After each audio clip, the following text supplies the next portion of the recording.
ಇದಕ್ಕಾಗಿ ಚುನಾವಣಾ ಆಯೋಗ ಅಂತಿಮ ಹಂತದ ಸಿದ್ಧತೆ ಮುಗಿಸಿದ್ದು, ಮಂಗಳೂರಿನ ಉರುವದ ಹೈಸ್ಕೂಲ್ನ ಮಸ್ಟರಿಂಗ್ ಸೆಂಟರ್ನಲ್ಲಿ ಮತಯಂತ್ರ ವಿತರಣೆ ಮಾಡಲಾಗಿದೆ. ದಕ್ಷಿಣ ಕನ್ನಡ ಜಿಲ್ಲೆಯಲ್ಲಿ 18,18,172 ಮತದಾರರಿದ್ದಾರೆ. ಒಟ್ಟು 1,876 ಮತಗಟ್ಟೆಗಳು, ಅದರಲ್ಲಿ 171 ಅತಿ ಸೂಕ್ಷ್ಮ ಮತಗಟ್ಟೆಗಳು, 1,705 ಸಾಮಾನ್ಯ ಮತಗಟ್ಟೆಗಳಿದ್ದು 11,255 ಸಿಬ್ಬಂದಿಗಳ ನಿಯೋಜನೆ ಮಾಡಲಾಗಿದೆ. ಇಂದು ಸಂಜೆಯೇ ಮತಗಟ್ಟೆ ತಲುಪಲಿದ್ದಾರೆ. ನಗರದ ಕಮಿಷನರ್ ವ್ಯಾಪ್ತಿಯಲ್ಲಿ 1,500 ಪೊಲೀಸ್ ಸಿಬ್ಬಂದಿ, ದಕ್ಷಿಣ ಕನ್ನಡ ಜಿಲ್ಲಾ ಪೊಲೀಸ್ ವ್ಯಾಪ್ತಿಯಲ್ಲಿ 1,600 ಪೊಲೀಸರ ನಿಯೋಜನೆ ಮಾಡಲಾಗಿದೆ ಎಂದು ದಕ್ಷಿಣ ಕನ್ನಡ ಅಪರ ಜಿಲ್ಲಾಧಿಕಾರಿ ಸಂತೋಷ್ ಮಾಹಿತಿ ನೀಡಿದರು. ನಮ್ಮಲ್ಲಿ ದಕ್ಷಿಣ ಕನ್ನಡ ಪೂರ್ತಿ 17 ದಕ್ಷಿಣ ಕನ್ನಡ ಪಾರ್ಲಿಮೆಂಟರಿ ಕಾನ್ಸ್ಟಿಟ್ಯೂನ್ಸಿಯಲ್ಲಿ ಈಗಾಗಲೇ ಇರುವಂಥ ಪೋಲಿಂಗ್ ಸ್ಟೇಷನ್ಸ್ ಮತಗಟ್ಟೆಗಳು 1,876 ಮತಗಟ್ಟೆಗಳಿದ್ದಾವೆ. ಅದಕ್ಕೆ ನಮ್ಮಲ್ಲಿ PRO, APRO, ಪೋಲಿಂಗ್ ಆಫೀಸರ್ 1, 2 ಮತ್ತು ಗ್ರೂಪ್ ಡಿ ಒಬ್ಬ ಪೋಲಿಂಗ್ ಪರ್ಸನಲ್ ಅಂತ ಹೇಳ್ಬಿಟ್ಟು ನಾವು ನೇಮಕ ಮಾಡಿದ್ದೀವಿ. ಒಟ್ಟು ನಮ್ಮಲ್ಲಿ 9,901 ಇದನ್ನು ಪೋಲಿಂಗ್ ಸ್ಟಾಫ್ ಅಂದರೆ ಒಂದು ಮತಗಟ್ಟೆಗೆ 5 ಜನ ಅಂತೇಳಿ ಹಿಡ್ಕೊಂಡು ಅಷ್ಟು ಜನರನ್ನು ಸಹ ನಾವು ಈಗ ಆಲ್ರೆಡಿ ನೇಮಕ ಮಾಡಿದ್ದೀವಿ. ನಮ್ಮಲ್ಲಿ ಒಟ್ಟು 8 ಅಸೆಂಬ್ಲಿ ಕಾನ್ಸ್ಟಿಟ್ಯೂನ್ಸಿ ಇದೆ. 8 ಅಸೆಂಬ್ಲಿ ಕಾನ್ಸ್ಟಿಟ್ಯೂನ್ಸಿನಲ್ಲಿಯೂ ಸಹ ಪ್ರತ್ಯೇಕವಾಗಿ ಆ ಕಾನ್ಸ್ಟಿಟ್ಯೂನ್ಸಿಗೆ ಸಂಬಂಧಪಟ್ಟಂತೆ 240ರಿಂದ 220ರವರೆಗೆ ಇರುವಂಥ ಮತಗಟ್ಟೆಯಲ್ಲಿ ಏನಿದೆ ಅಲ್ಲೆಲ್ಲವೂ ಸಹ ಪ್ರತಿಯೊಂದು ಮೂಲಭೂತ ಸೌಕರ್ಯಗಳು ಏನು ಕೊಡಬೇಕಾಗಿದೆ ಆ ಮೂಲಭೂತ ಸೌಕರ್ಯಗಳನ್ನು ಸಹ ಈಗ ಆಲ್ರೆಡಿ ಒದಗಿಸಿದ್ದೀವಿ. ಅದಕ್ಕೆ ತಕ್ಕಂತೆ ಏನು ಈಗ ಒಂದು ಹೀಟ್ ವೇವ್ ಇದೆ, ಹೀಟ್ ವೇವ್ಗೂ ಸಹ ಯಾವುದೇ ರೀತಿಯಲ್ಲಿ ನಮ್ಮ ಒಂದು ಮತಗಟ್ಟೆ ಅಧಿಕಾರಿಗಳಿಗೆ ಯಾವುದೇ ರೀತಿಯಲ್ಲಿ ತೊಂದರೆ ಆಗಲಾರ್ದಂಗೆ ಲೋಕಲ್ PHC ಸೆಂಟರ್ಸು ಮತ್ತು ತಾಲೂಕು ಮಟ್ಟದಲ್ಲಿರುವಂಥ DHO ಏನಿದ್ದಾರೆ ಅವರಿಗೂ ಸಹ ನಾವು ಆಲ್ರೆಡಿ ಇನ್ಸ್ಟ್ರಕ್ಷನ್ಸ್ ಕೊಟ್ಟಿದ್ದೀವಿ. ಮತ್ತು ಫಸ್ಟ್ ಏಡ್ ಕಿಟ್ಟನ್ನು ಸಹ ನಾವು ಕೊಟ್ಟಾಗಿದೆ. ಇವಾಗ ಪ್ರಸ್ತುತ ಏನು ಇವತ್ತು ಮತಗಟ್ಟೆ ಅಧಿಕಾರಿಗಳು ಮತಗಟ್ಟೆಗೆ ತೆರಳಬೇಕಾಗಿದೆ.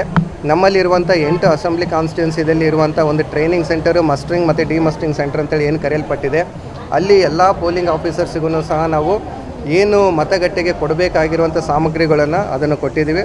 ಅದ್ರ ಜೊತೆಗೆ EVM ಮೆಷಿನ್ಸ್ನು ಸಹ ನಾವು ಅವರಿಗೆ ಒದಗಿಸಿದ್ದೀವಿ. ಈ EVMs ಮೆಷಿನ್ ಒಟ್ಟಿಗೂ ಸಹ ಅವರು ಸಾಯಂಕಾಲ along with the route officer ಏನು ಸೆಕ್ಟರ್ ಆಫೀಸರ್ಸ್ನ ನಾವು ಮಾಡಿದ್ದೀವಿ, ಆ ರೂಟ್ ಪ್ಲ್ಯಾನ್ ಬೇಸಿಸ್ ಮೇಲೇ ಅವರು ಸಾಯಂಕಾಲ ಅಂದರೆ ಊಟದ ನಂತರ ಅಥವಾ 4 ಗಂಟೆಗೆ ಅವರು ಮತಗಟ್ಟೆಗೆ ಅವರು ತೆರಳ್ತಾರೆ. ಸೊ ಅಲ್ಲಿಗೆ ಹೋಗಿಬಿಟ್ಟು ಅವರು ಅಲ್ಲೇ ಉಳ್ಕೊತಾರೆ. ಮತ್ತು ಇದಕ್ಕೆ ಪ್ರತ್ಯೇಕವಾಗಿ ನಮ್ಮ ಜಿಲ್ಲೆಯಲ್ಲಿ 8 ಒಂದು ಸಖಿ ಬೂತ್ ಮಾಡಿದ್ದೀವಿ. ಮತ್ತು PWD ಸಪ್ರೇಟಾಗಿ ಇದನ್ನು ಬೂತ್ಗಳು ಮಾಡಿದ್ದೀವಿ 5 ಪ್ರತಿಯೊಂದು ಇದನ್ನು ಅಸೆಂಬ್ಲಿ ಕಾನ್ಸ್ಟಿಟ್ಯೂನ್ಸಿ ವೈಸು.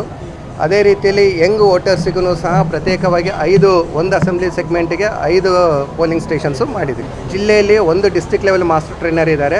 ಮತ್ತು ಪ್ರತಿಯೊಂದು ಅಸೆಂಬ್ಲಿ ಕಾನ್ಸ್ಟಿಟ್ಯೂನ್ಸಿಗೂ ಸಹ ಒಬ್ಬರು ಲೋಕಲ್ ಮಾಸ್ಟರ್ ಟ್ರೈನರ್ ಅಂತೇಳಿ ಸಹ ನಾವು ಮಾಡಿದ್ದೀವಿ. ಮತ್ತು PROಗೆ APROಗೆ ಏನೇ ಈ ಒಂದು ಟೆಕ್ನಿಕಲ್ ಇಶ್ಯೂಸ್ ಬರಬಾರ್ದು ಅಂತೇಳ್ಬಿಟ್ಟು ECIL ಇಂಜಿನಿಯರ್ಸ್ ಏನು ಸೆಂಟ್ರಲ್ ಗೌರ್ಮೆಂಟ್ಲಿಂದ ECILಿಂದ ಗೌರ್ಮೆಂಟ್ ಡೆಪ್ಯೂಟ್ ಆಗಿದ್ದಾರೆ, ಅವರಿಗೂ ಸಹ ಪ್ರತಿಯೊಂದು ಅಸೆಂಬ್ಲಿ ಸೆಗ್ಮೆಂಟಿಗೆ 2 ಅಂತೇಳ್ಬಿಟ್ಟು ECIL ಇಂಜಿನಿಯರ್ಸ್ ಇದ್ದಾರೆ. ಸೊ ಆ ರೀತಿ ಅಂತೇಳಿ ಏನಿಲ್ಲ, ಕ್ರಿಟಿಕಲ್ ಪೋಲಿಂಗ್ ಬೂತ್ ಅಂತೇಳ್ಬಿಟ್ಟು ನಾವು ಮಾಡಿದ್ದೀವಿ. 171 ಕ್ರಿಟಿಕಲ್ ಬೂತ್ ಇದೆ. 200 ಮೈಕ್ರೋ ಅಬ್ಸರ್ವ್ನ ಸಪ್ರೇಟಾಗಿ ಪೋಲಿಂಗ್ ಬೂತಿಗೆ ನಾವು ಡೆಪ್ಯೂಟ್ ಮಾಡಿದ್ದೀವಿ. ಒಟ್ಟು ನಮ್ಮಲ್ಲಿ ಇರುವಂಥ ಏನು 1,876 ಮತಗಟ್ಟೆಗಿದ್ದಾವೆ, ಪ್ರತಿಯೊಂದಕ್ಕೂ ಸಹ ಒಂದಲ್ಲ ಒಂದು ರೀತಿಯಲ್ಲಿ ನಾವು ಒಂದು CAPF, ಮೈಕ್ರೋ ಅಬ್ಸರ್ವರ್ ಮತ್ತು ವೆಬ್ ಕ್ಯಾಸ್ಟಿಂಗ್ ಕಂಟಿನ್ಯೂಸ್ 24/7 ರಿಲೇ ಆಗೋ ರೀತಿಯಲ್ಲಿ ನಾವು ನೋಡ್ಕೊತಾ ಇದ್ದೀವಿ.